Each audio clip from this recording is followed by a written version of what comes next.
Check it out, everybody. I've got Garrett Barton on right now. I served with Garrett in Korea at SOCOR. He opted to do the smart thing, stay in the Army, while I opted to do the other thing and get out of the Army.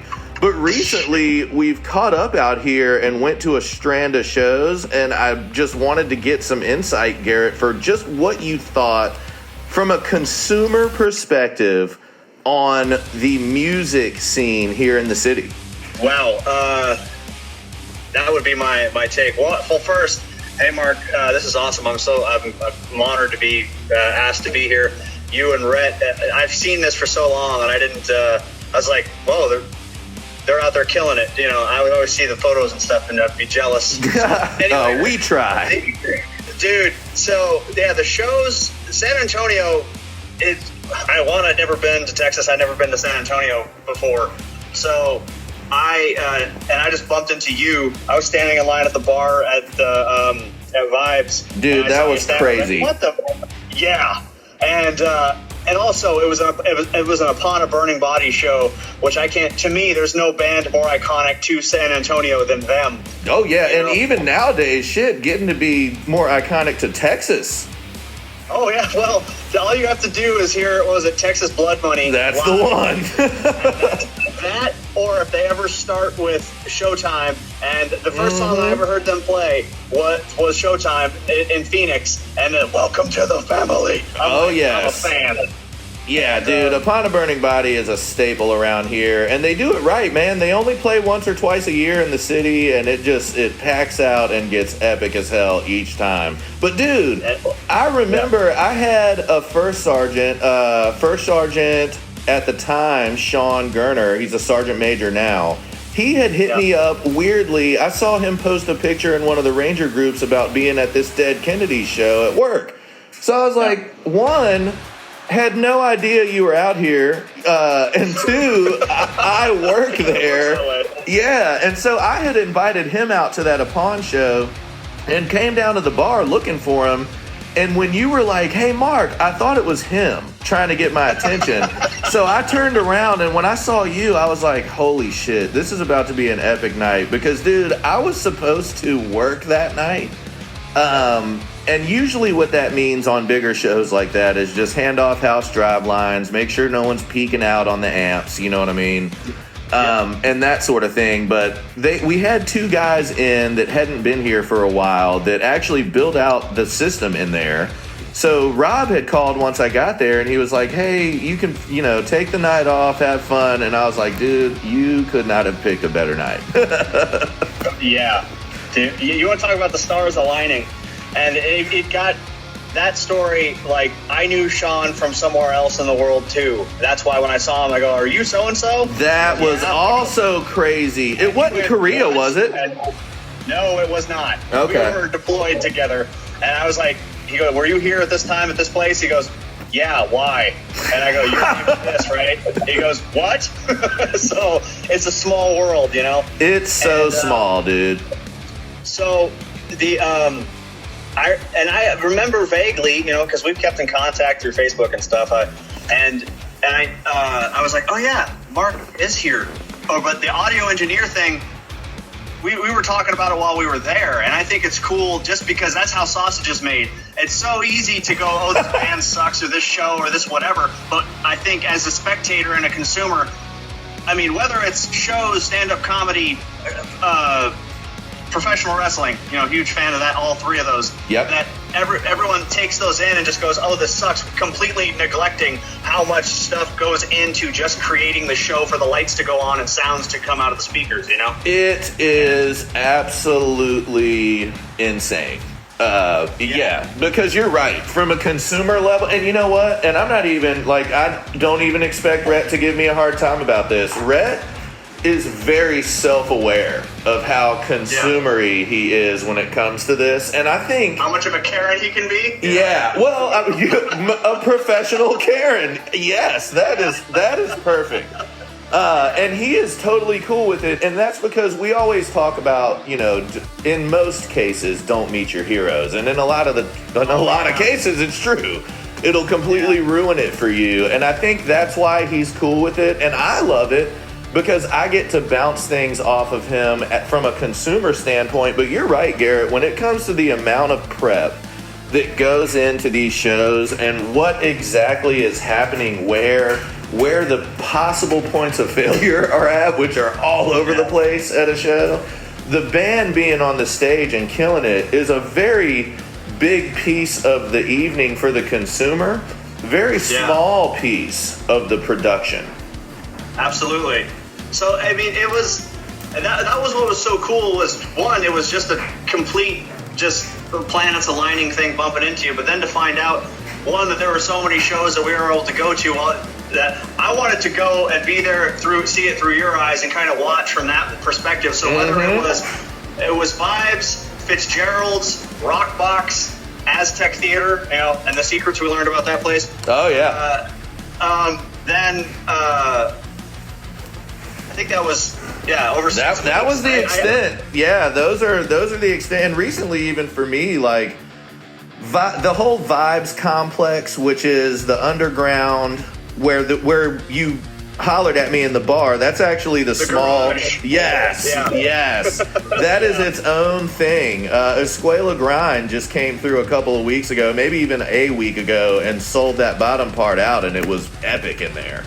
Nice. And then they've got that big room and then the rock box, but other than that and Aztec, Fitzgerald's, if someone's there that's playing that I know or that I want to go see, absolutely will go check it out over there. And I used to run they've got an Allen and Heath SQ6 in there, and I used to run that bad boy, but fate just took everybody in different directions, and now it's just a fun spot, Yeah. Well, I mean, when I think of, I was only in San Antonio for about 6 weeks, but so, the Rockbox, Vibes, Fitzgerald, the Majestic, Aztec, Paper Tiger. I saw a few shows there. Oh, yeah, I love Paper Tiger. Everybody here will refer to that as the rabbit, the white rabbit. But yeah, Paper Tiger has a quite large amount of bangers.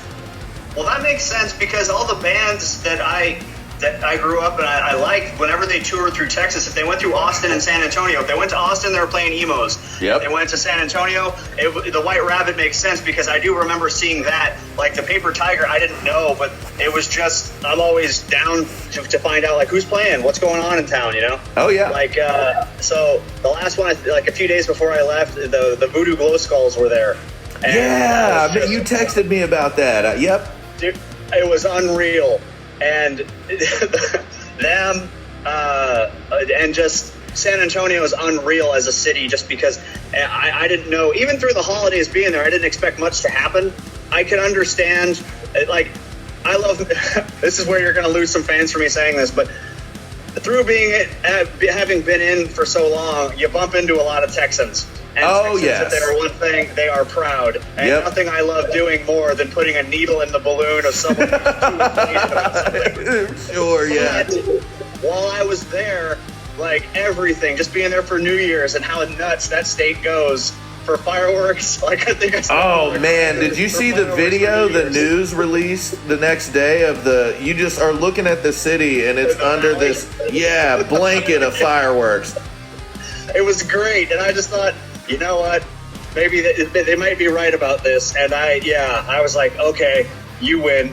Yeah, dude, I don't want to sound like that guy. So. You got to. I mean, I am not an original Texan, but I will tell you that it took, and it's kind of exactly what happened to you. As a matter of fact, me and my wife, we got out here, got settled down, and I finally convinced her to go to a concert with me. And I took her to a production for the first one, you know what I mean? We went to the Freeman Coliseum and we saw Lamb of God, Killswitch, Animals as Leaders, and Fit for an Autopsy, and it was fucking awesome, right? Did you shake for a few days after something? Oh, for sure, dude.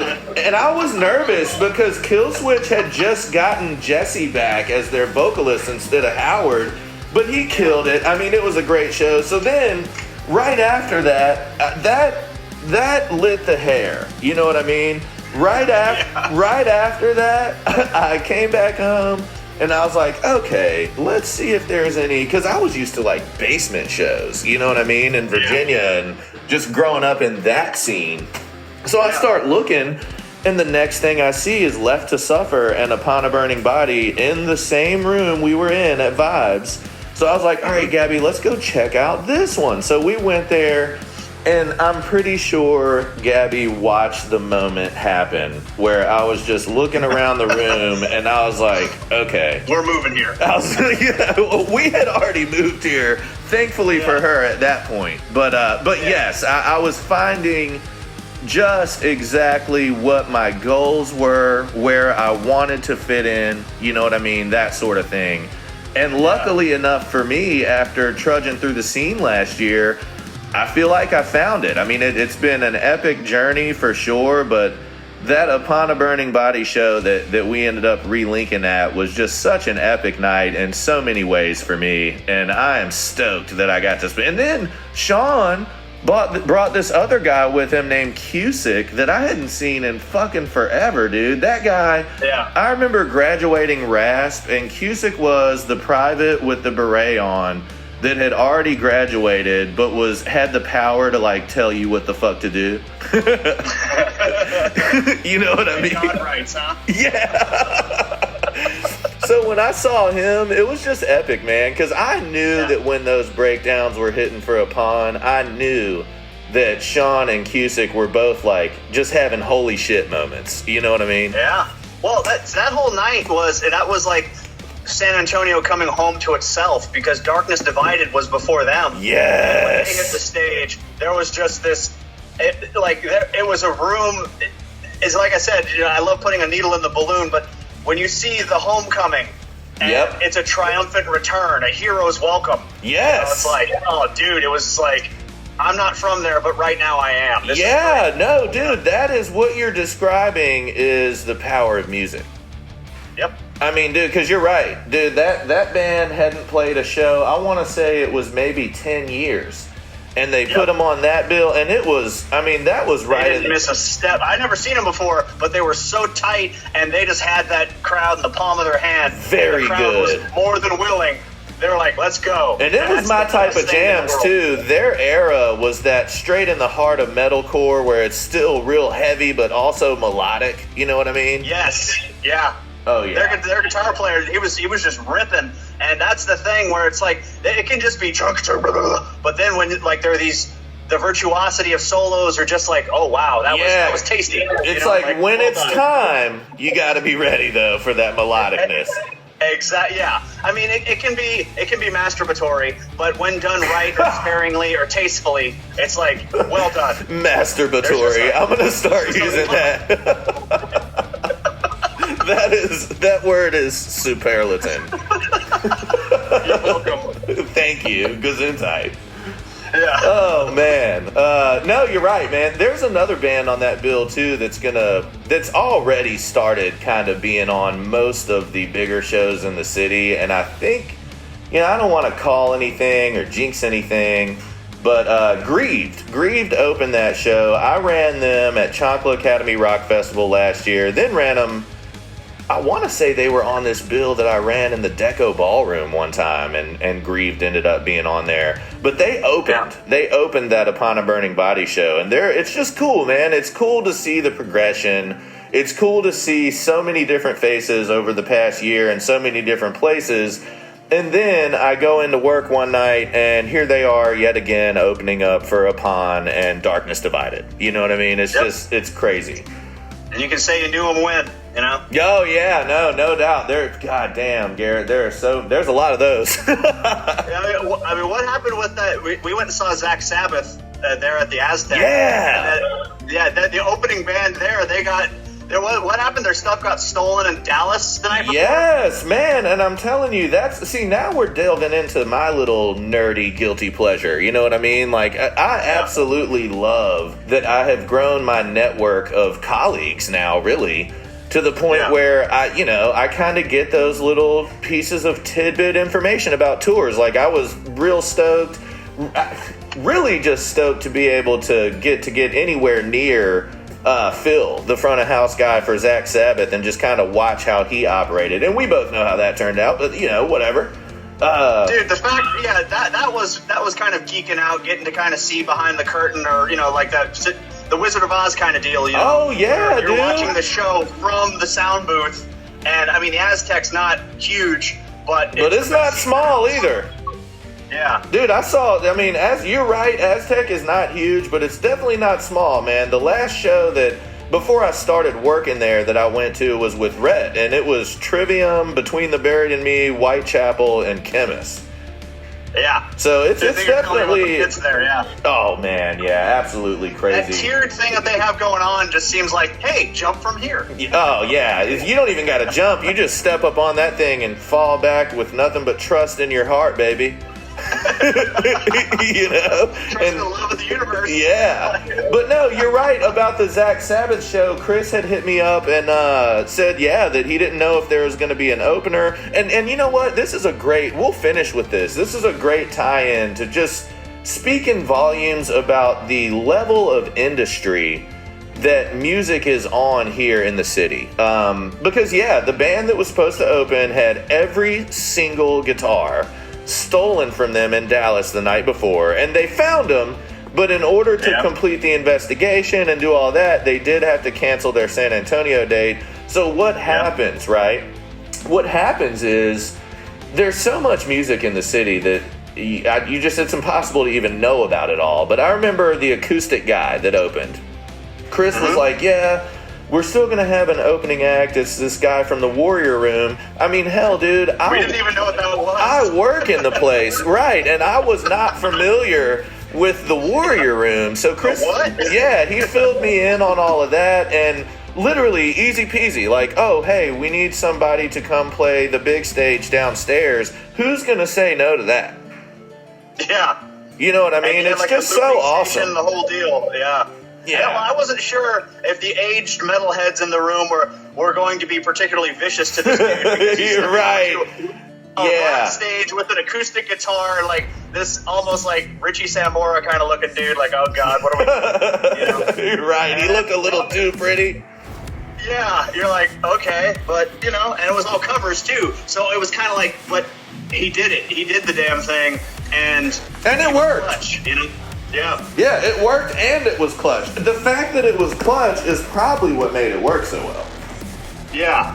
But no, I agree. I thought that whole night was super fun, first of all. I knew we got sniped in that picture. Yep. I knew it. As it was happening, I was like, oh, dude, we're about to end up on the freaking Facebook. Yep. And sure enough. Yeah. Well, dude, I mean, obviously, I got to get rolling. There's time. I need to get the rest of the way naked, take a shower, get my ass on into to my real 9 to 5. Do you, dude? But man, I'm going to tell you, it was seriously the highlight of my year to be able to not only catch up with an old Ranger buddy from back in the day, but to spend an extended amount of time and hitting a couple of different shows with you.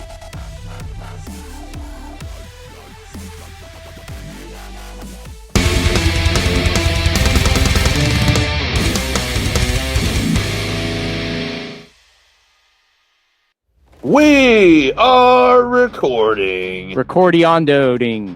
We are finally, everyone, you need to understand the 30 full minutes that it took to get us on here. But we are here, and we are ready to talk some metal and some military grade stuff. My goodness, man.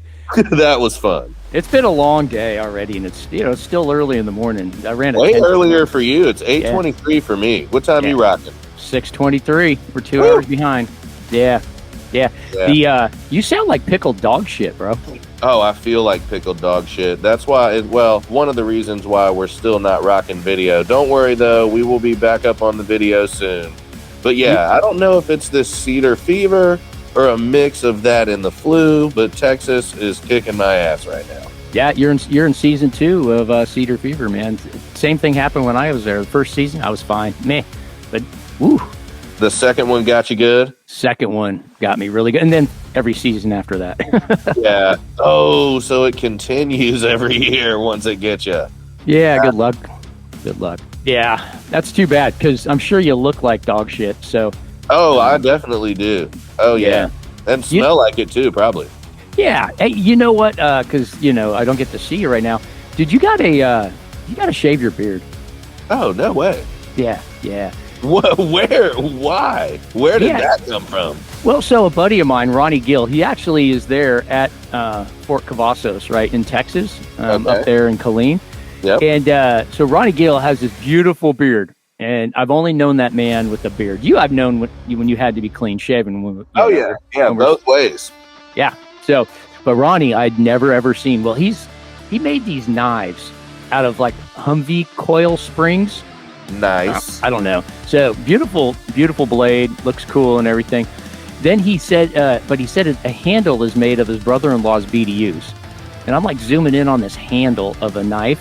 You know, it looks like melted plastic I don't know, but how do you make a handle out of, other than a prison shank, how do you make a handle out of clothing?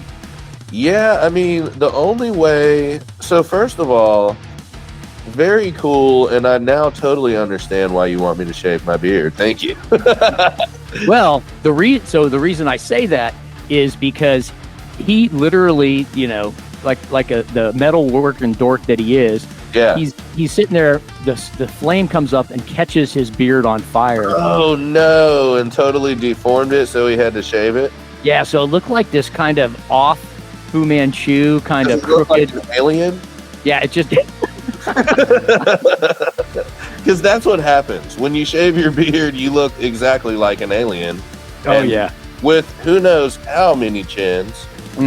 Yep. I'm trying to feel it right now. I don't even know how many I've buried under there over the years. Yeah, you got to be careful, dude. You're gonna have a lot of chins chins that are gonna come out of that. I'm gonna noodle on this idea. Yeah.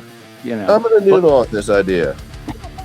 Well, the funny part was, so a couple of friends of ours, Amy and Heather, he swore Amy to secrecy and forgot to swear Heather to secrecy.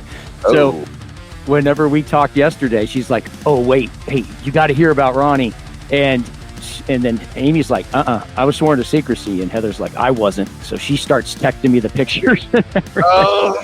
No, what is his plan, to just stay out of public for 3 years until he's huge again? That is funny, though. Talk about an unfortunate string of events. Yeah. All in the desire to make more knives. Cool, man. Oh wow! Yeah. Hold on 1 second. We have an early morning coffee visitor right now. All right. And I'm just sending him a quick pic of what I've got going on. Oh. Okay, I thought you were talking about something completely different, because usually whenever I have my first coffee, it's rumbly and my tumbly. Yeah, no, we're not quite there yet, but I did make some rather chewy Folgers this morning. I'm more of a delicious. I'm more of a Maxwell House guy. I don't know. I prefer Maxwell. Oh my God! So okay, fucking funny story about Maxwell House. I went to somewhere, Walmart, PX, wherever, one day, and was just looking for the absolute biggest jug of cheap coffee that I could find. Like whatever was the biggest was my thing, right? Well, I come out of there with this huge blue jug of Maxwell House, and I made my first batch of coffee with it, and I could not even drink it. And that is from Muddy Coffee Guy. Yeah, I mean, you're the guy that easy tasting. Yeah, when we're in the field, like that coffee pot's been on for 20 hours, and you're still the guy that's going over there and just slurping it into your cup. Oh yeah, even if it's warm at all, it can taste like stale ass, but it's still gonna do the job that it was meant to do. Except just like your cat shit coffee. Yeah, exactly, just like cat shit coffee, but you draw your line at Maxwell House. Oh yeah, for sure. There's a hard line at Maxwell House. I don't know. Maybe they've come around in the past 10 years. Yeah, I don't know. That's what we drink because, again, it's cheap, it's big and bulky, and mother-in-law drinks it. So when she comes to visit, then we already have it on hand. Oh yeah, and plus you can just throw X amount of it. You don't have to exact measure it. It is going to do the mission. Yeah. Well, I think I'm on the trifecta of cleansing right now. Oh, yeah. So I ran a 10K this morning, right? And nice. That's 6.2 miles for those of you that don't live in Canada. Yeah, because a 5K is 3.1 miles. Yeah, it's math. There you go. Yeah, good job. I am the winner. Well, it's cold, and I got so I run in spandex. How cold right? is it there? It's like in the 40s, and it gets down to the 30s at night. Oh, that's enough to make the nips hard. Yeah. Oh, it rains too. So I just did my new ACFT, the Army Combat Fitness Test yesterday. Right. Yeah, but at least most of the events were indoors, so that was cool. Crush it? Oh yeah, absolutely. Yeah, outrunning all these young kids. I did have this. I came in 4th on this run, which kind of pissed me off. Just means I'm getting older because I turn 50 here pretty soon. You're getting ready to be over the hill. Yeah, but my run this morning, as I put on my spandex, my Spanx, and I look just god awful because I'm wearing a bright green beanie. I'm wearing this bright yellow shirt, and then I got my Spanx on, and there's a giant hole in the crotch, just giant hole in the crotch. So I have to wear spandex under those. What's that? It's for air circulation. Yeah, it made it cold. That's what it was. It was cold. And that sucks. It does, but oh well. I just put some spandex shorts underneath that. And you still came in 4th. Yeah, it looked ridiculous, but I came in 4th at 50. Yeah. So, and then also I got this. I'm on this like colon blow or colon happiness or something. Yeah. So I take 2 of these a day. This is what you get to look forward to when you turn 50, Mark. No, I get it. I get it. And so, of course, 2 scoops of that, 1 scoop twice a day, chugging it down. It actually tastes pretty decent. And, man, it's so nice. It's like, I have a bidet, so that helps too. But I knew we were headed down the road of bidet conversation. I still stare at it in my bathroom in the closet. Oh, God. Next time I'm in town, I'm installing that thing for you because it literally takes about 12 seconds to install. Yeah. It's I'm sure it's going to be an eye opener. Yeah, it's going to be something, that's for sure. It's going to open it's going to open your brown eye. Oh yeah, no doubt there. Well, I got Daytona 500 coming up here next week too. I know you do. And if for anyone that doesn't know, Rhett is amongst I would even say more than a handful of people. There are people that are seriously into the Daytona 500. Oh yeah. Rhett is one of those people.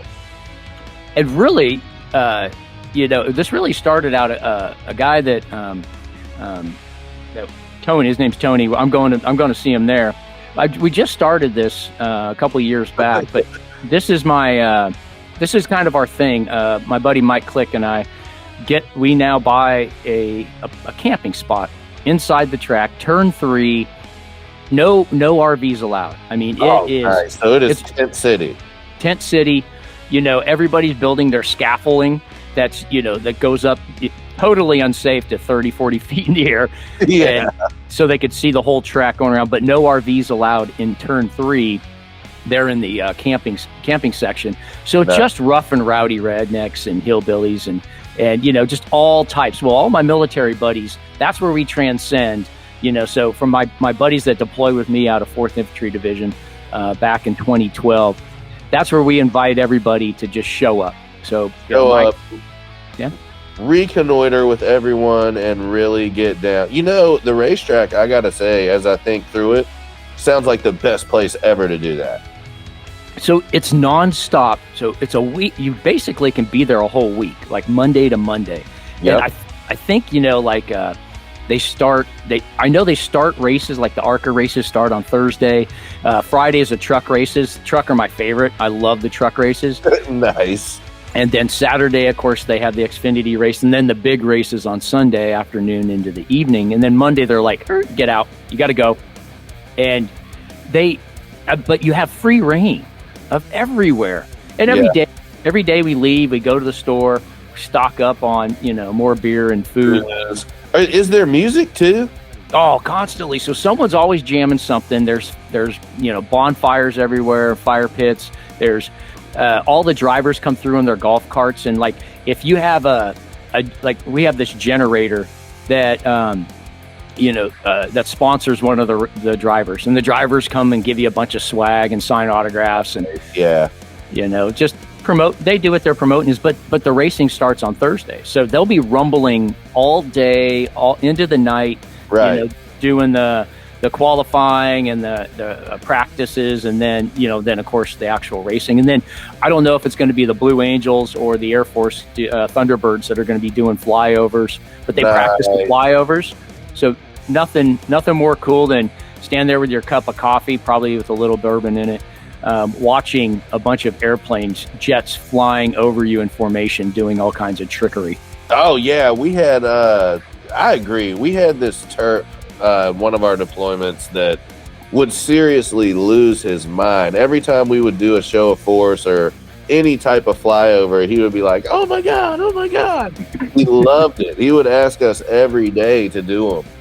That is hilarious, though. And that's pretty cool that you get to stay there and see the whole gambit of all that. Oh, yeah. It's pretty nice. I got to make sure I take the right speaker, right, so I can crank some tunes. Yeah. And then we have like this trailer, this Tobian, those box trailers.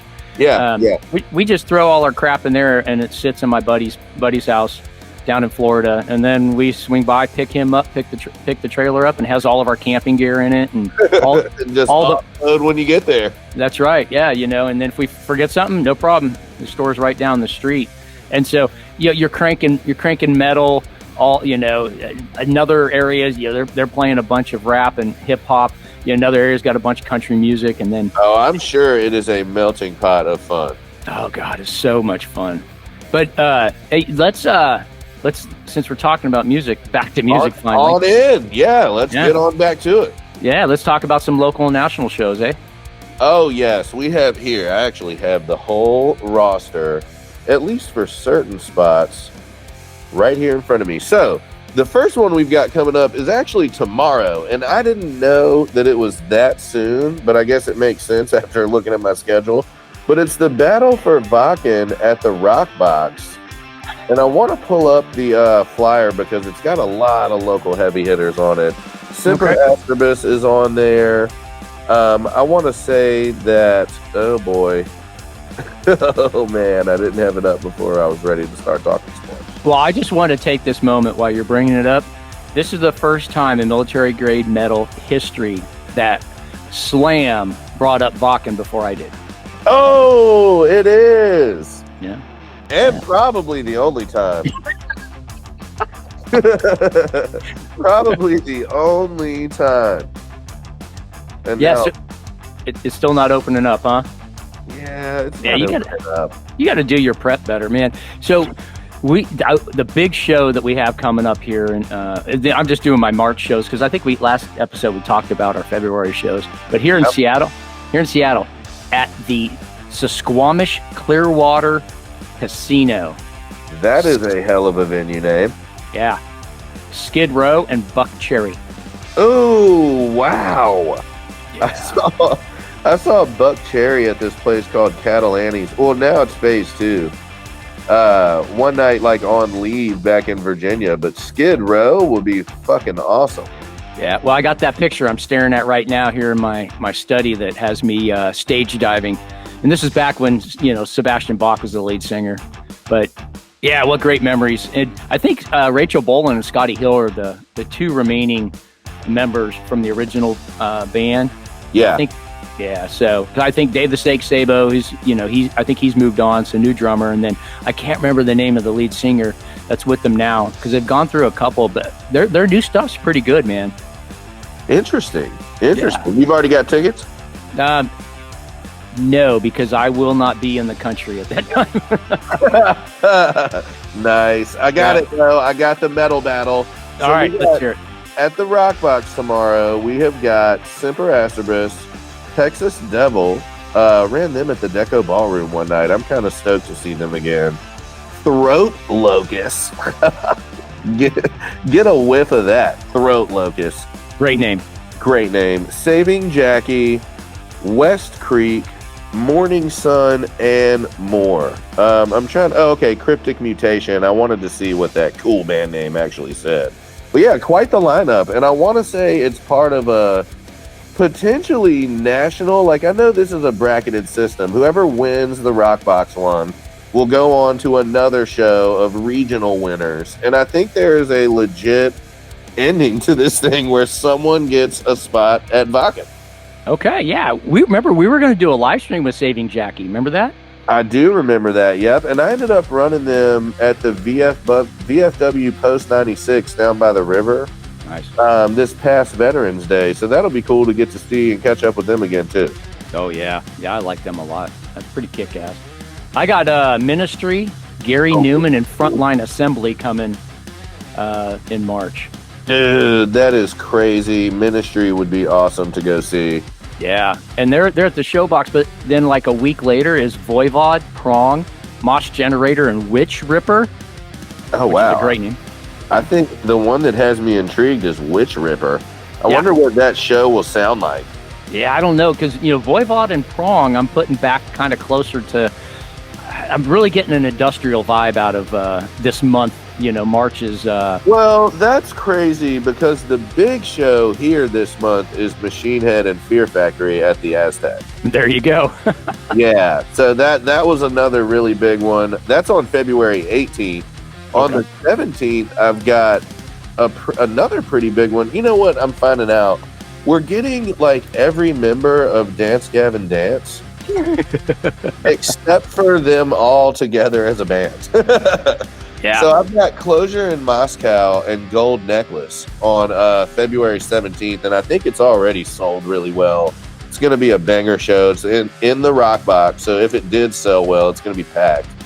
And then February 21st, I've got Tornillo and Tarasco Tropical in the Rock Box. Oh, that's going to be fun. Now, are you doing sound for Tarasco Tropical? I am. I'm doing sound for the whole thing, but the weird part about it is I think the artist requested for Gio not to bring the whole band. Like, I think he only wants Gio and backtracks. Wow. Okay. Very weird. I mean, we'll definitely get it rolling. It'll sound good in the end, but just a different scene than I'm used to running, like their 13-piece cumbia outfit, Yeah, that's going to be fun. Oh, yeah. It'll be fun times for sure. And I know that one, too, is going to be fairly packed out. This here's one that should be coming your way. I'm not sure if it's coming to you in February, but on the 19th of March is Darkest Hour, I Am, Filth is Eternal, and Somnuri.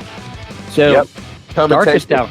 Yeah, okay, so Darkest Hour I'm comfortable with, but the other bands I'm just starting to listen to, which I love, because it's kind of, I'm exploring these different bands that have, like, they have 50,000 listeners per month. Oh, yeah. But I haven't listened to them, right? So it opens and broadens the mind. I Am is very good. This whole second leg of that tour, I think, is going to be really good, and I will be at the Come and Take It date, which might be March 19th. Oh, wow. Okay. Which one are you looking at for March 19th? Is it coming to the live? Yeah, it's coming over here in Seattle at El Cortizon. Okay, because I thought, I think the one I got is way earlier in March, like March 2nd or something. That makes sense, as they go through their tour. But yeah, then I think they're going to do, I don't really know for sure, but I think they're going to do something European later on. I'm European, they're European, we're all European. We're all European. I'll tell you, Darkest Hour, yeah, I mean, they just keep putting out good stuff.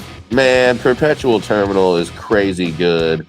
Crazy good. And it's their new jam. They have another new one out as well, like very recent, another single from the new album. Oh, nice. Yeah, I can't wait till it comes out. If it hasn't already, I'm going to go listen to it this morning. Oh, it's good. It's made my daily listen.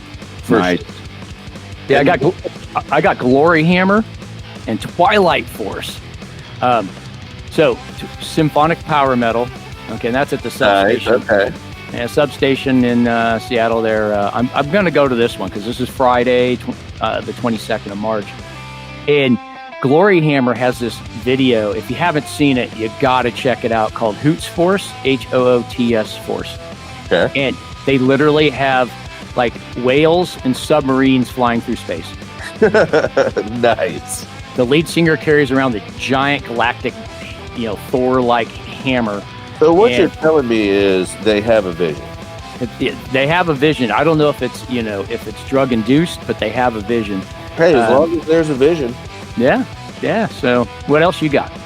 I've got, actually, I think that was it as far as my hot items for the month. Okay, I got two more, but I got KMFDM. You remember them? Very. Yeah, I do know KMFDM. Yeah, again, it goes right back to that whole ministry.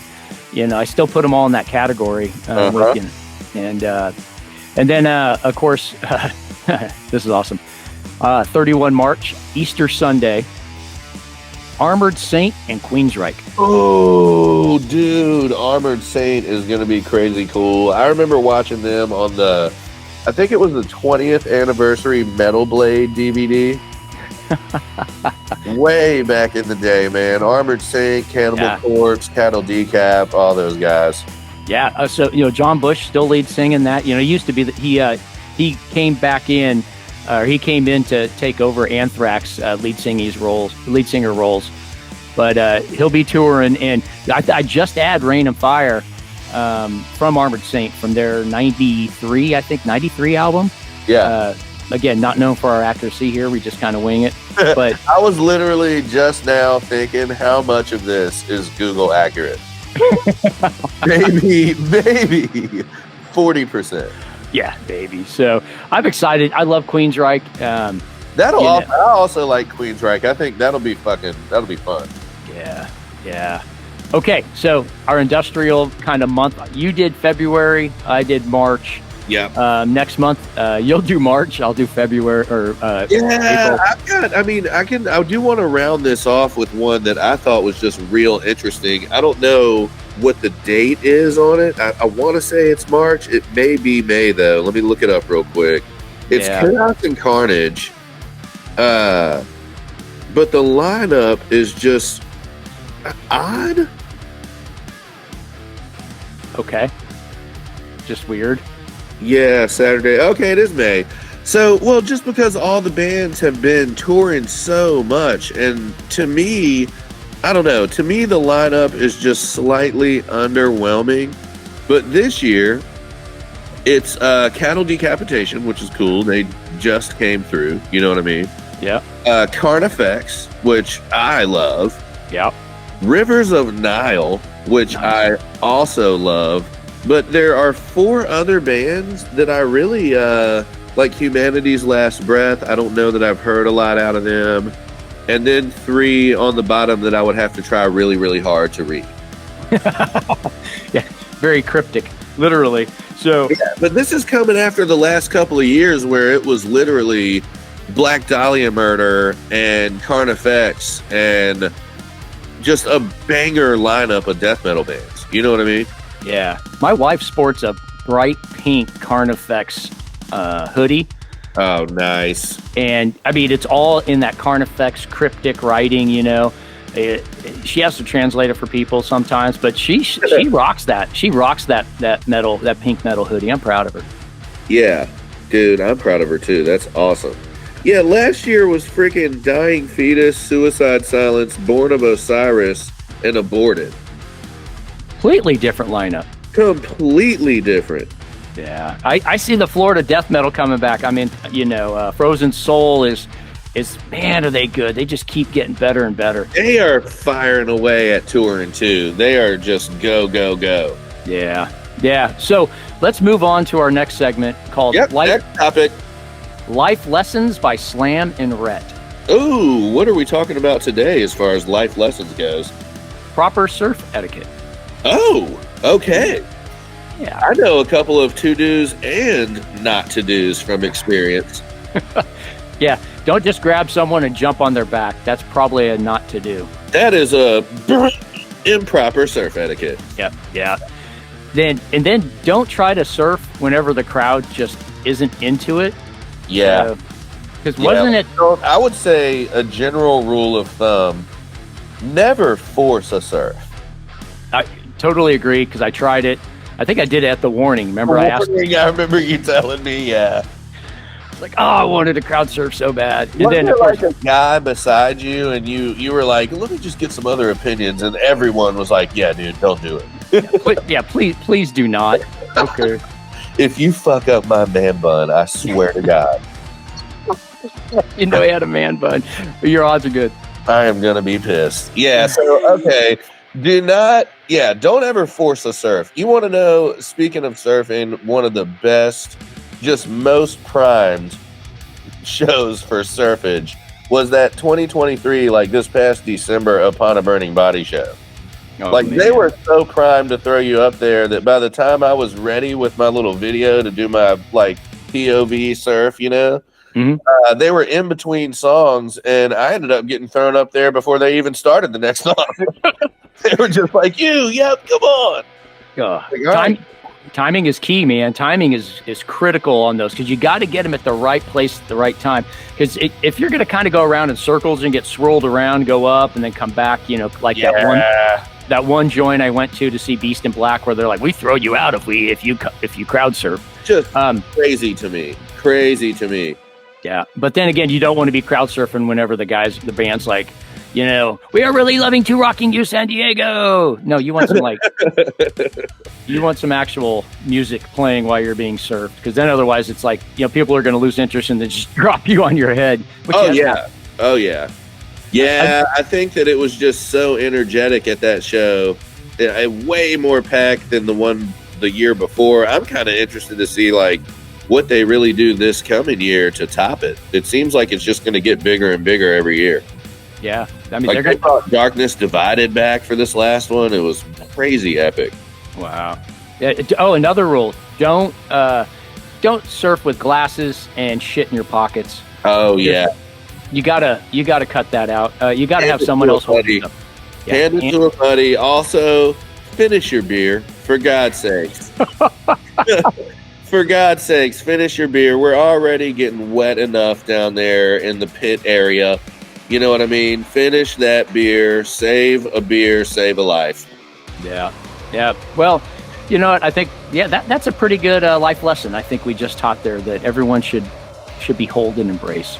Yeah. Oh yeah. Now on the because you're not only going to be on the side where you are doing the surfing, you're going to find yourself in a position where you are fostering the surf, whether it be waiting to catch a wave yourself, or you're just hanging out near the front because you really love the band. You are going to become a part of the conveyor belt system that shuttles people to glory at the front, which is the barricade. Yep, you are just a cog in the system. Now, when you become that person, be cognizant of people around you. Treat the surfer how you would want to be treated, I think is my rule there. Yeah. It's, you know, do not expect to go to the front row of a metal concert and just stand there. Yes, you don't get that. You give up your right of being an independent whenever you go up to the first 5 rows of a concert. Oh yeah, and Red and I have directly experienced this. I don't think we've talked about this show for a while, but Memphis Mayfire. Yep. Memphis Mayfire, yeah, they leave a scar. Again, you know, our music is tied to experience. Yep, and it was a classic. Like, we made our way up to the front where we wanted to be, but we were a little too tall for other people that were already at the front. And maybe we could have approached it a little bit better, but yeah, definitely left a scar on me. Be cognizant. But being cognizant, like Rhett said, also means understanding that when you go to the front at a metal show, there are waiverable items that come along with that. Yeah, you give up some rights, man. It's just the way it happens. And you know what, that dude, you know, he was trying to be all macho in front of his girl. Oh yeah. It was so funny when you're looking down at him, and then yeah, it was. Well, no, I could just tell. Like the second that the girlfriend started getting crazy, and I looked up at him, and his face was more of like, oh man, he's like, I gotta deal with this. Yeah, it's like the beginning of Way of the Gun, where you know Sarah Silverman's like just cussing at these dudes, the main characters, right? And you know, her boyfriend's just like, you know, she's got a loud mouth, but she's right, so I'm gonna have to beat you up. Yep, you get to catch the business. Yeah, but you did the right thing. Is you look down at him, and he's sitting there kind of like trying to be macho, but he's like, "Hey man, please don't beat me up." Yeah, I mean, and well, we went on back to the like sound booth lighting area, breathed it out for a minute, and then it was surf time again. Yeah, everything was good. But it was fun to see the 7 steps of grieving that you went through rather quickly. It was very real. First time at Techport too, so I had that whole thing going on where it was just a sensory overload. You know what I mean? Yeah, we're hanging out with the Living Hollow guitarist.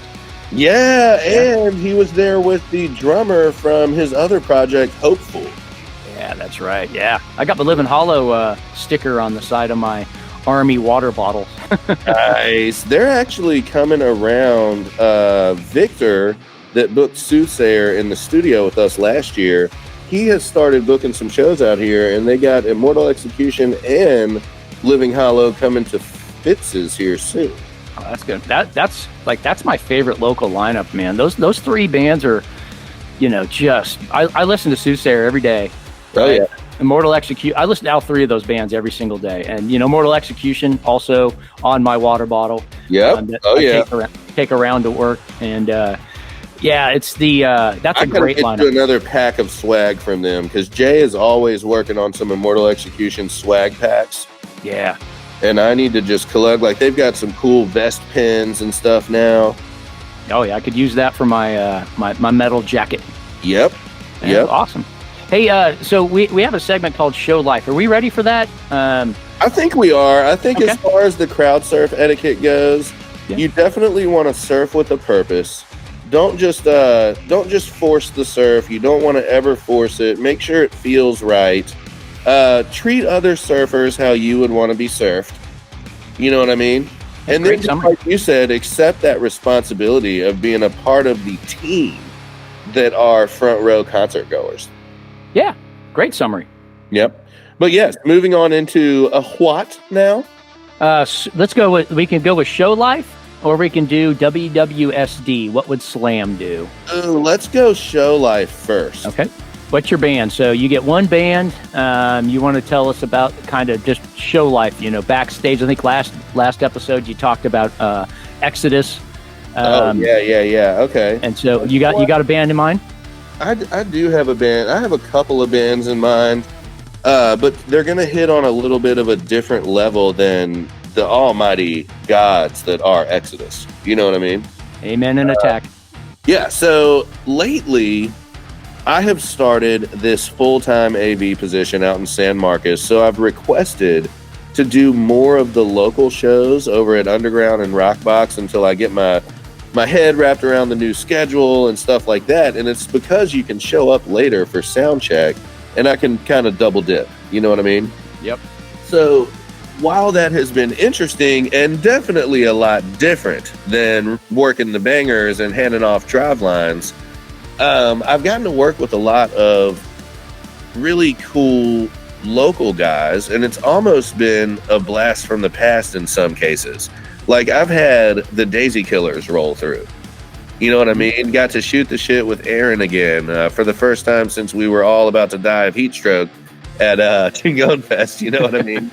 So that was super cool. They came up and crushed it.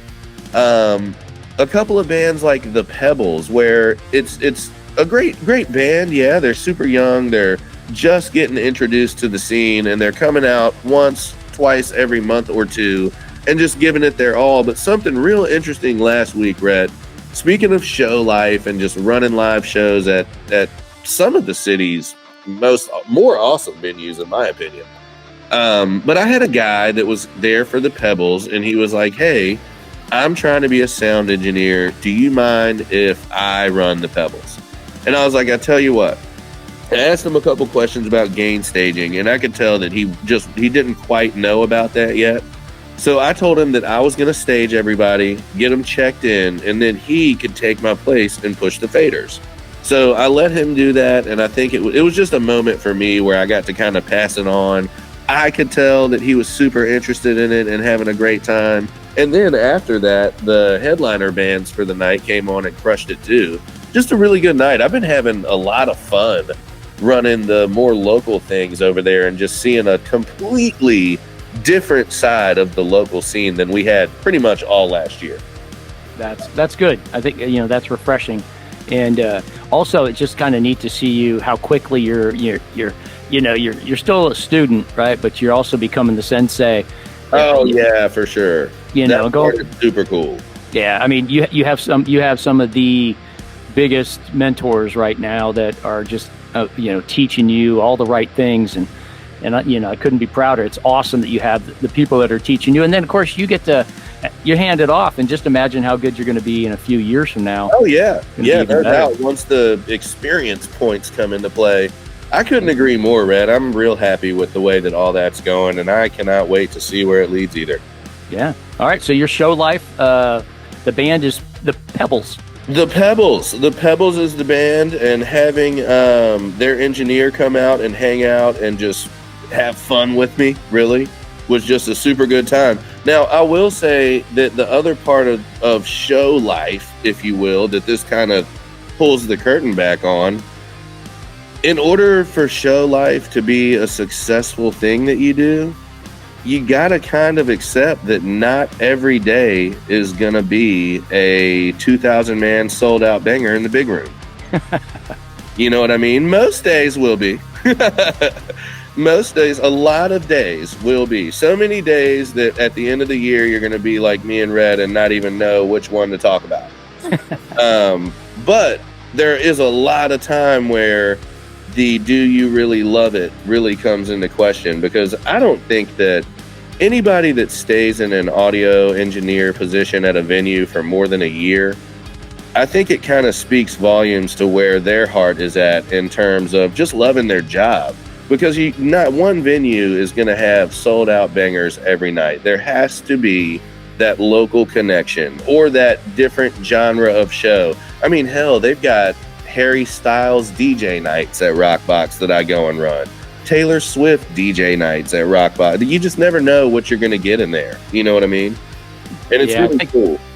I think that's good, because again, you've mixed everything from mariachi all the way to metal, right? Oh, God, yeah. Yeah, that's good. Okay, so let's move on to the next one. We're gonna do WWSD. Dun dun dun. What would Slam do? So, we ask our audience to give me ideas, which they haven't. So I have to come up with my own so far, and most of it revolves around poop experiences. So, the last time we did the whole dropping your AirPod in a airplane toilet, I thought that was a good conversation. So this one. So here, I'm going to set the stage for him. I'm going to set the stage. Let's see what we got today. All right. So you got explosive diarrhea. You're wow. You're saying situationally, right now in the situation, I have explosive diarrhea. Correct. So okay.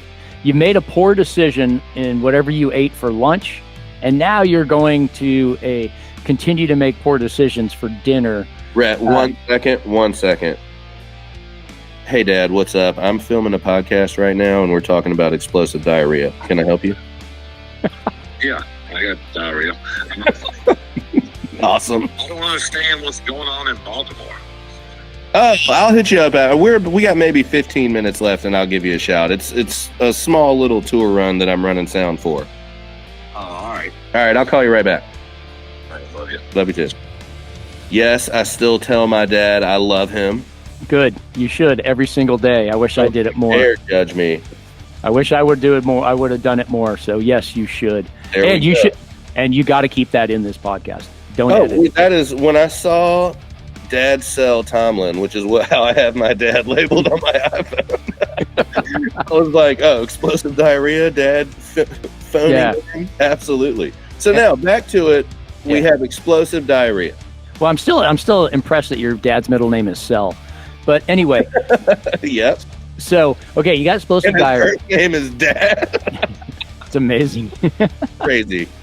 Okay, you're in a shady restaurant. Oh, God. With explosive diarrhea? Yeah. Okay. And so you barely make it to the toilet. Okay. I mean, you're sweating. You're feeling uncomfortable. People are wanting to engage with you. But you have decided that it is at a level where you're going to go to the bathroom. Oh, you're going to go. You don't. So you barely make it to the toilet. Again, sweat just beating off your beady face. Yes. And you don't even have time to clean the seat. Okay. You sit down and sploosh, just sour miso soup coming up, right? I mean, And- so far it sounds like, while a shitty situation, all puns intended, it sounds like at least you're in the clear right now. So you Right now. made it to the toilet. When you sat down, were your pants down?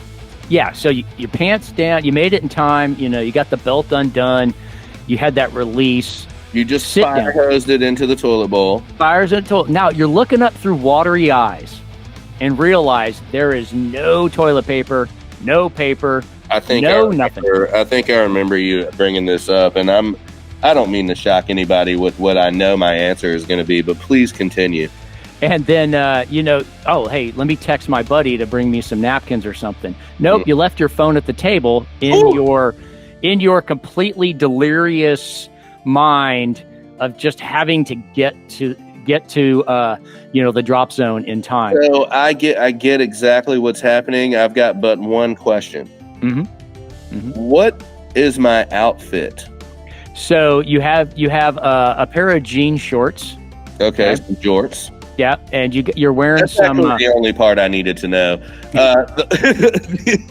The only reason I wanted to know is because, is anyone going to notice that I am missing my socks? And the answer is yes, they are. Yeah. Because I'm wearing jean shorts. However, now I'm in a mathematical situation, Red. Well, Where- also, I was going to kind of say, and maybe it's because I'm manipulating the plot, Okay, go ahead. but you're wearing flip flops. Oh, fuck. Yeah, so you just got a shirt on. I don't know if you wear underwear. I don't. And then you got your jean shorts That's that you your literally just fault. cut off. So Yeah. I mean, of course, it's always fun to thicken the plot a little more and just make it more complicated, but I want to also be semi-realistic. Mhm. So in the off chance, which has happened, like sporadically throughout my life, I have thrown on a flip-flop or two. Mm. You know what I mean? Yeah. So I get it. In one of those situations, I get hit with some explosive diarrhea, and I got to go and figure out a wipe situation. Now, I do wear underwear. Okay. So in this case, with everything you've presented, I am 100% going to lose my underwear to this situation. Okay, I think that's wise. That's a good thing to consider because, like I said, I don't. But I usually don't wear flip. But again, when you're in Florida or you're in hot season, but now I have a quandary because I usually only wear metal shirts, right? And the last thing I want to do is tear off the bottom of my metal shirt. Yeah, Just- you, with the way that you roll around the world, you're going to be in a lot different of a situation. You're going to have, like, I almost wonder if in your case, it's better to just go hard edge flip-flop wipe on it and I then have- clean that puppy off in the Yeah. sink or something. Something, yeah. Flush and oh gosh, there's just so many disgusting. You know what? options. We are totally forgetting about the cologne napkin guy. Oh, wait, you said this was not a very swanky joint. This is a shady place. Yeah, this is where you and I eat, not where. Okay, right. Sammy McPherson's. All right. Hold on, Red. Another hilarious thing. So I will leave the place nameless, right? But I was at a place the other day, and you know how the Captain Morgan is a rum, and he's got his stance with his leg up. Well, do you know what the off-brand Captain Morgan is called and what it looks like? No. It is called Admiral Nelson's, and there is a whole different modified stance that this dude has. And there's a bar out here that I saw someone order a Captain and Coke, and I watched the bartender pull down this bottle of Admiral Nelson's, and I remember being like, wow, that is the most Wish.com type of shit that I have ever seen. It's almost like military special liquor, you know? Hey, don't knock that stuff. Till I you've tried will it. never knock it. Well, when you try it, you're going to knock it because you're going to get the worst hangover ever. Oh, good old The Admiral. reason it's so cheap is because they completely skip the filtering process. Oh God. Okay. By us, you know? Yeah. I mean, that's where we hang out. These are the sacrifices we make for the show, and I really am interested, though. I mean, my answer is very solid there. I'm losing some boxer shorts to that situation. But I really, because I know you do commando it a lot. And I wonder how that would look. I think, is this a one-seater bathroom? Like, are there people coming in and out of this bathroom? Yeah, they are. So, I think you're going to need to ask for help. Yeah, I'm going to have to do. So, I'm not where I did not consider the metal shirt quandary and no underwear ratio, right? I think you're duck walking over to the air dryer. Yeah, I don't know, man. Do I flush and then use the water from the bowl? Well, what are you gonna do after you rip the metal shirt? No, I can't. You're gonna have your ripped ass shirt, or you're gonna use your whole shirt and have no shirt. Yeah, I can't do that because it's a metal shirt. No service. Yeah, no, yep, which exactly. So. The flip flop, and then now I gotta walk. If I'm on flip flops, I gotta walk out there with one of my feet actually on, public toilet floor. Flip flop material, you're not gonna get it all. Yeah, like you're not gonna get a bidet quality cleaning with the hard side of the flip flop. Yeah, I mean, well, are you splashing the water with the flip flop? Like you're splashing? Or are you scraping? Have a skewed view of number 2 on the toilet. So I'm not splashing around in any sort of toilet water. But I feel like you may have a different thought about how you would go about this. I'm just thinking of options, right? I mean, you can only scrape so much, and then you're going to go back to touch, directly touch my jean shirts. But this ain't about me. This is about you. Damn it. This one backfired. About that one little difference and how much harder it makes the whole situation. Yeah, I mean, epic. Whew. Yeah, awful. But okay, so that's it. I mean, I'm losing some underwear. That's what Slam would do in this situation. I think that's what a lot of people would do. And if we had socks and shoes, I'm losing some socks. Okay, yeah. If you have socks are easy. I think that's an easy. That's kind of the easy no-brainer. Which now I'm going to make sure I focus on wearing some kind of sock and shoe scenario. I mean, maybe just to be prepared, just dangle an inside-out sock out of your back pocket like a bandana for emergencies. Just always be ready. Amen and attack, right? Amen and attack. Yeah, there we go. What else we got, Rhett? Yeah. So I think what we're going to start doing is we're going to start alternating between our Meaty Klackerz award and our yay or nay. Nora! Yeah. Yep. Oh, yeah. That's right. You've got a good Meaty Klackerz this month. Yeah, I got a pretty good Meaty Klackerz, and we're going to kind of change up our yay or nay, and I think we can alternate, or we can do both. I think it all depends on the time. And then my daughter's feet, which you can't see, but they turned into. She got some fuzzy monster feet. Yeah, she got fuzzy monster feet. So, so we can kind of play it by ear. But so the Meaty Klackerz I got for this episode, for me, I got Chuck Billy a Testament. Yep. And I was reading through some news because that's the only kind of news I really read anymore. Oh, and is the news? I think if I remember correctly, Testament has new material. Yeah, so they got like 5 or 6 or something songs that they're gonna have to. They're working on an album, but they also they're busy as hell because they're doing tours. Now they're about to do the European summer tours. Mm-hmm. I mean, the window of them. That I want to see who Testament is going on tour with. God, I can't wait. I'm so excited for that. Let me see here. Testament tour info. Yeah. Images. Whoo. Okay, here. No way, dude. Let me check the dates on this because it looks like it could potentially be Behemoth. Okay, so it's either Behemoth or Exodus and Death Angel. Oh God, see, both of which for you are crazy. Yeah, and one of my favorite bands of all time is Death Angel. In fact, that's one of my yay or nays too. So, damn it, now we got to do the yay or nays because it's relevant to this. That's easy then. We'll just do Meaty Klackerz for sure. Go ahead and announce, Rhett, and we'll give a little golf clap. I'm gonna do Chuck Billy because when the first time I've seen it about 20 times, First time I saw them was at the Fillmore in San Francisco. Oh, nice. I had just joined the Army. This was 92, 90. This would be 93 now. Okay. And I had this weed bandana on my head because, I wanted to be different. Yeah, because, wear a weed bandana, you can't smoke it. But Chuck Billy is sitting there just wailing, how he does his whole microphone air guitar. Mm-hmm. And then someone hands him a joint. He then takes the joint and then hands it to me. And then I'm like, I feigned like I feigned like I didn't see it. I just started headbanging harder. And then he pushed it past me to the guy behind me, who then took it and disappeared with it, So I did a pretty good job, and he didn't even miss a beat. I think he could tell, because I don't know, maybe not. Maybe I was wearing a "Hey, look at me, I'm in the Army" shirt. I don't know. I definitely had a Testament shirt on. But so Chuck Billy, Meaty Klackerz Award for this week. So golf clap. Boom, golf clap. Love it. All right. Love it.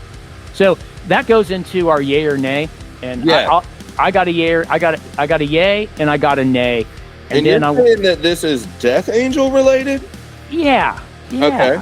Yeah. So how we used to pick bands, and then we would do yay or nay, and then vote on it. This thing, I think, what we want to do, we're going to try out is each of us have a yay, and each of us have a nay. Okay.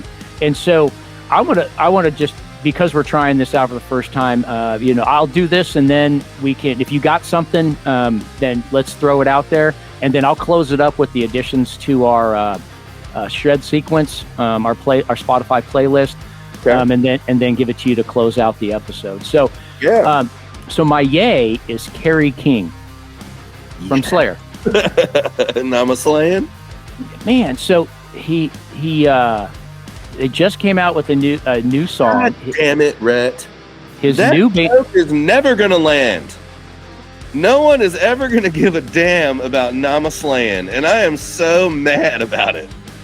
God damn it. You just brought up Kerry King, and I threw a Nama slaying in, and you did not even blink at the Nama slaying. Did you try that twice on me? And just both times, just failed to land. So, oh my God, J-Rock, I'm so sorry. I'm gonna do you right one of these days. Hey, it's gonna, hey, if you're not careful, one of these days it's gonna be my nay. But it'll be a great topic of discussion. Yeah. So back to Kerry King, go. Yep. Okay. So he has a new band out.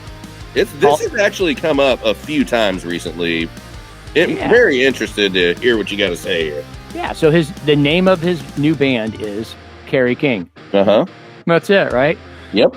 Well, no one knows who all's really in it. Yeah. So, but I do know who the lead singer is.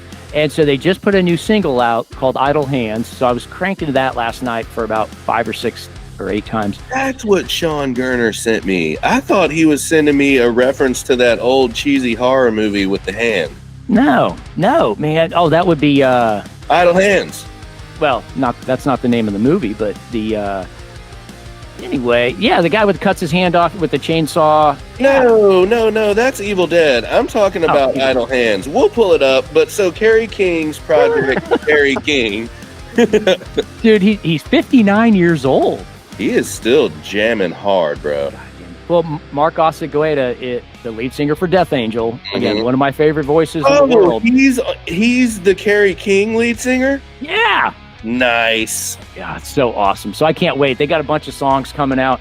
And so, I was going to consider making that my, my Meaty Klackerz nomination. But, I think, man, so yay for Kerry King, new band, got it. I love it. Yeah. Everything. And you got Mark Osegueda, which just makes me happy because now I get more Death Angel in my life. Yeah. While also getting Nama Slaying. Nama slaying. That's what I'm saying, Red. It's going to be the next big thing. So what is your nay? So my nay, I don't want to offend you guys, but Iron Maiden fans, you're my nay. Okay. I'm a little mad at you right now. So there's an article also that just came out about Blaze Bayley and when he filled in for Bruce Dickinson on the X Factor album, their 10th album that came out. And so Blaze was the lead singer. Bruce went on to do, his solo stuff, Balls to Picasso. And And so Blaze came in and filled out. And so everyone's complaining about that album's not any good. It's, too dark. And I'm like, dude, okay, I'm mad at you guys because you have no idea how good Blaze Bayley is live. He is amazing as a front man. And I happened to see that actual tour in Munich, Germany. I would say 94, maybe 95. I was a part of that tour. So I have a couple of posters rolled up. Is that the tour with the motherfucker? No. That was a long time ago. That was, the Live Dead out, the Live Undead album. Yeah. For whatever reason, you started talking Iron Maiden, and that motherfucker moment just popped into my head. Oh yeah. Didn't we already talk about that? Oh yeah. We definitely did. I gotta start taking better notes. So we played it. Yeah. So I'm like, no, dude, it was a great show. I can't remember who opened for him, but it was awesome. Yeah. And I actually sold that ticket on eBay for like $120, and my ticket stub was torn, but someone was collecting the all the tickets from that European tour for that year. Yeah.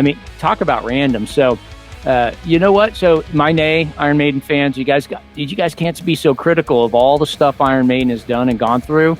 They're legends in the industry. Blaze Bayley is his own, trailblazer. Yeah. So anyway, that's my nay. You know what? Are we going to do you've got a yay and a nay, and then I've got a yay and a nay? Yeah, I think so. Okay. All right. So my nay is going to be right along the same lines of yours, only with Tool.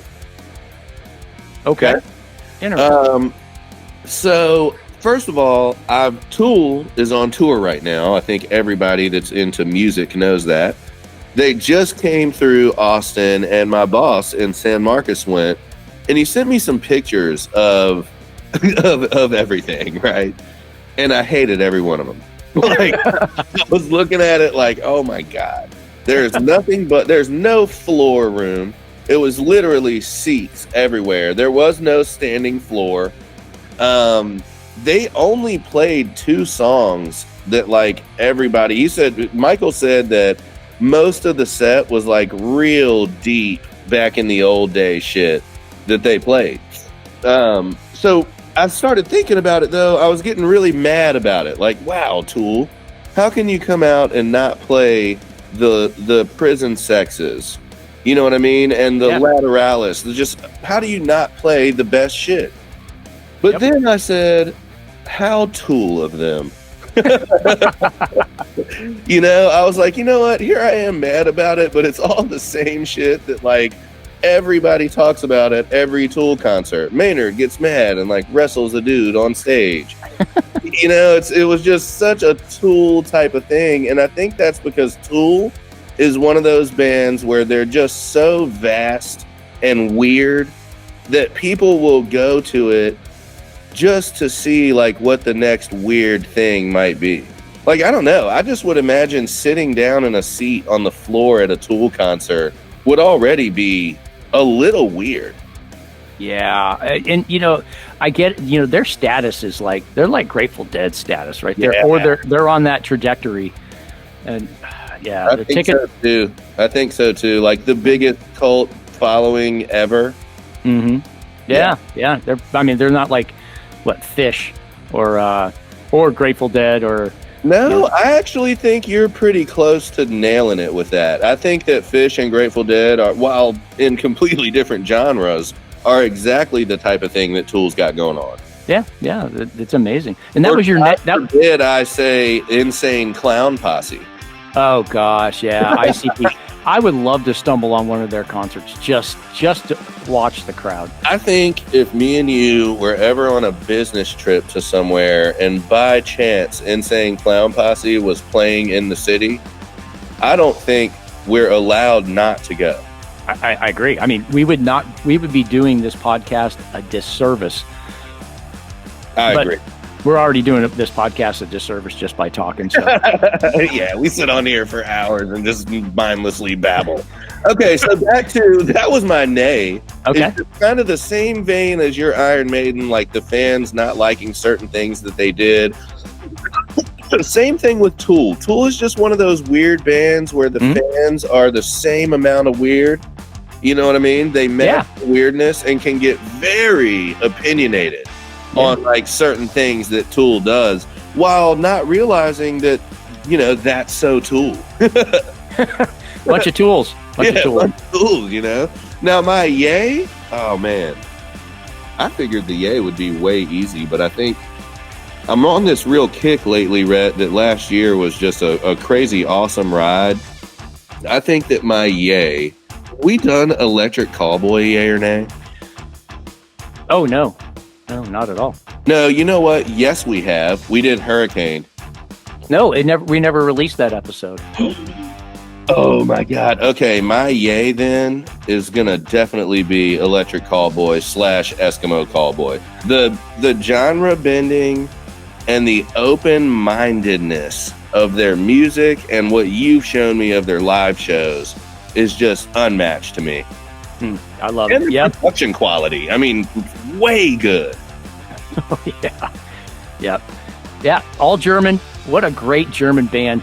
Yeah, and 100% yay. Yeah, okay. Yes, yay. I totally agree. I almost feel like we're going to see, and I've already seen some of it. You know how we see Parkway Drive now on social media, and they're just everywhere on these massive stages, Australia to the US to Europe. I mean, they're massive. I feel like we're going to see that over the next year or two with Electric Callboy. Yeah, totally agree. They are going to be playing they got to be playing one of the big stages at Wacken either this year, this summer or next summer. Oh yeah. And then that reminds me too, like, I wonder what we're going to see after Knocked Loose playing Coachella last year. I wonder what we're going to see on the mainstream side. I swear, I think every year, Rhett, we're going to see a little more metal trickle into mainstream. Good. We need it. it. So. Yep, I agree. We need to become like Norway, a real country. On black and death metal. Yeah, none of them are saying that Iron Maiden's too dank. Yeah. Well, hey, let me circle it on around to the ending comments then. I actually did have a thing that I wanted to touch base on today and kind of tie us back into the military mindset a little bit. So one of the things that I'm working on is, first of all, allowing myself to realize that I have things that I need to work on.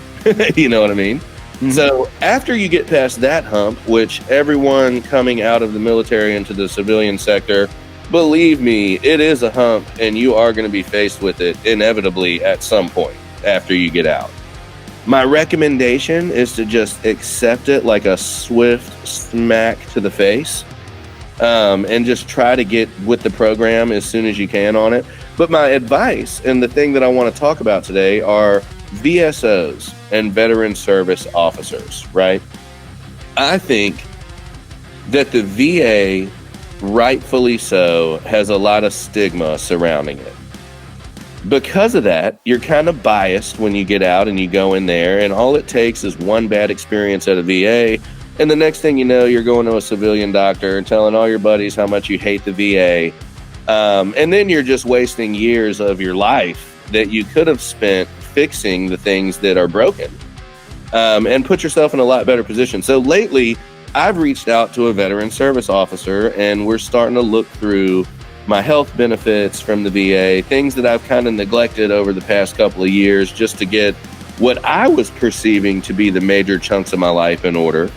But I really want to, to the tens of people that are listening to us, I want to stress the importance of keeping that part of yourself in check. And I think one of the biggest reasons that I wanted to bring it up on here is because of accountability.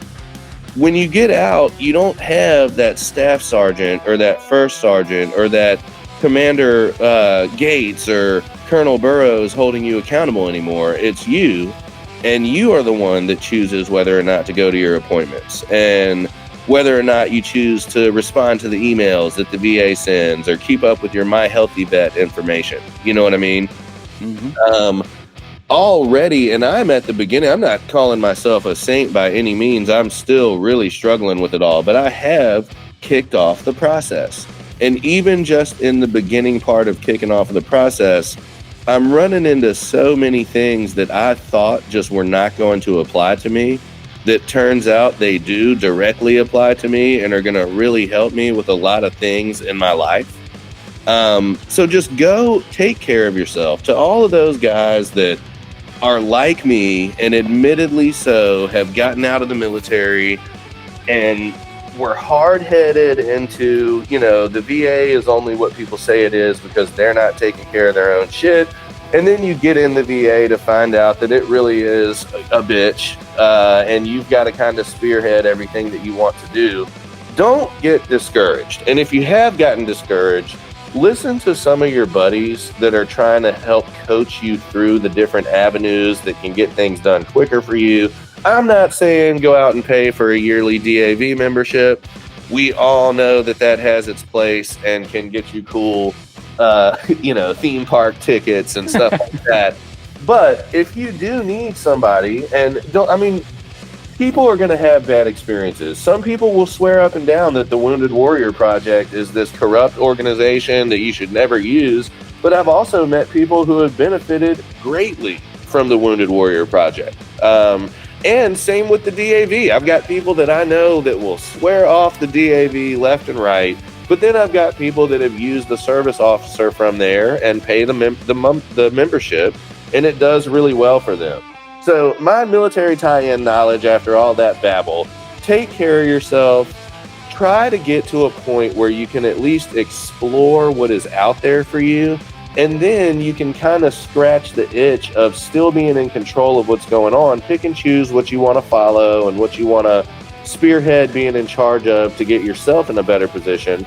And then just listen to people. You know what I mean? Don't be so hard-headed.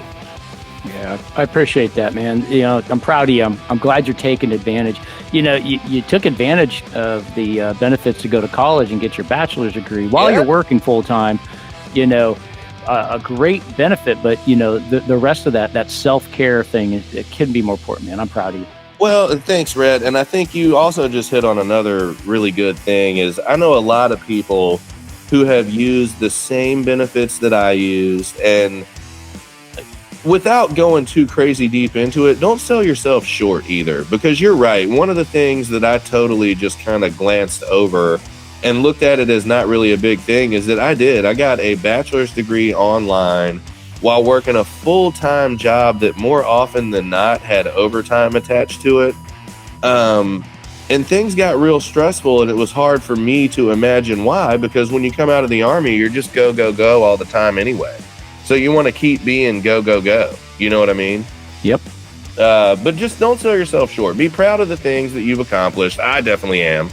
I think sometimes it takes a little bit of calm down time to kind of sit by yourself and reflect on things to really see how stuff went. But yeah, they're just, I don't know. We were talking about a lot of situations before we went live today that involve veterans and their first couple of years or months right after getting out of the Army. And I think it's a good piece of advice to not take yourself so seriously and just keep your ears a little more open than you probably want to. Yep. I agree, man. Boom. Yep. All right. Well, with that, I say stay metal, my friend. Stay metal, and we'll see you next time.